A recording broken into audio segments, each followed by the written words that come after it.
Good day, everyone.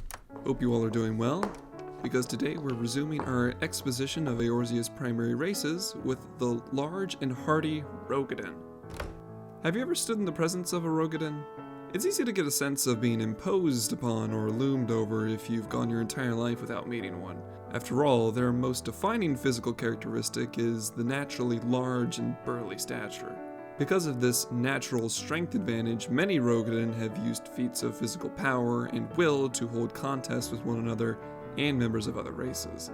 Many of their race have shown a disdain for sloth and weakness, given how they've survived through some of the most unforgiving climates of the world. These consistent displays of bravado have often led those watching to see the Roegadyn as uneducated or simply barbaric. However, this would be an oversimplification.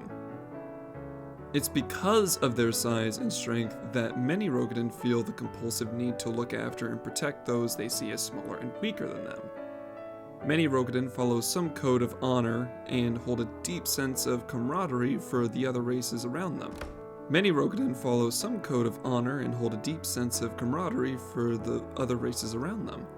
As is to assume the role of a larger or older sibling. In fact, if one were to spot the Roegadyn in history books, they'd often find them accompanied with stories of heroic deeds and noble sacrifices. Originally, the Roegadyn hail from the immediate north of Eorzea in a region dominated by a wide ocean that is aptly called the Northern Empty. In the few scattered isles that exist in this northern ocean lies the Roegadyn's ancestral home called Eorzea, which means first land in the Old Tongue. The Roegadyn we know today are mostly descendants of those who fled from these islands several centuries ago. The reason for their sudden departure was no lust for adventure. Unfortunately, these Roegadyn were fleeing from a malicious tyrant after a failed rebellion, and were happy to leave their homeland if it meant freedom from their rule. They sailed south, eventually splitting off from one another, with the bulk of their ships landing in what is known today as Vilbrand, or Eorzea's western coast. It didn't take too long after their arrival for them to begin building up their civilization once more. Eventually, the precursor of the free city-state of Limsa began to emerge from the hearts of those who were oppressed. What many people don't know, however, is that these weren't the first Roegadyn to arrive in Eorzea. In fact, many years prior, an entirely different group of Roegadyn had sailed and already settled in the more mountainous regions of Eorzea. As stated, the Roegadyn homeland of Eorzea lies at the northern section of the Northern Empty. What many might not know, however, is that the coast of Ilsabard, which is the home to the continent of the Garlean Empire, is to the immediate east of this ocean. On the western edge of this ocean is what is known as the Old World, home to the land of Sharlia. This ocean, and its proximity to the other major civilizations, is the primary reason the Roegadyn boasts such a strong naval presence. Because of how few and far in between the islands of the sea are, and most of the best options for settlement already being taken by neighboring countries, every resource acquired by the old Roegadyn was considered valuable.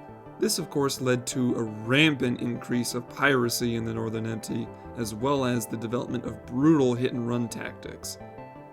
This made the idea of survival of the fittest become a mainstay in their philosophy that persists to this very day. Culturally, the Roegadyn have a knack for praising those that are strong and denouncing those they see as weak. This is a philosophy that has stayed with them throughout their existence to this day. However, it isn't simply physical strength that is respected. Those who are seen with a cunning mind, sharp tongue, or wisdom of the arcane can earn a Roegadyn's respect. Even a Lalafell, given their relatively puny size comparatively, can gain the acknowledgement of a Roegadyn through displays of magical might or strength of character. Those who show no venerable qualities and cast blame on others are often ignored, and the only way for those people to get a Roegadyn's attention would be with the coin in their purse. As for their tongue and dialect, the old Roegadyn tongue is still used in their homeland of Eorzea, where many of their kind still live. That being said, they adopted and began to use the Hearer's common tongue very quickly as the need for trade and communication became necessary for survival.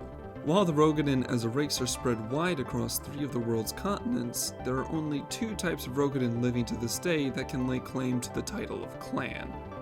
These clans would be the Sea Wolves and the Hellsguard, both of which live and operate primarily within Eorzea. As stated prior, the Sea Wolves migrated from the seas north of Eorzea in order to flee from a tyrant who ruled over their homeland. They sailed south, across the northern and western coast of Eorzea since most land elsewhere had already been settled, eventually landing on what we know today as Vilbrand, and eventually Limsa. Almost immediately after settling in Vilbrand, they ran into the native kobolds, with whom they began to struggle, but ultimately they made a deal. The Sea Wolves would stick to the coast, and the kobolds would stick to the inland.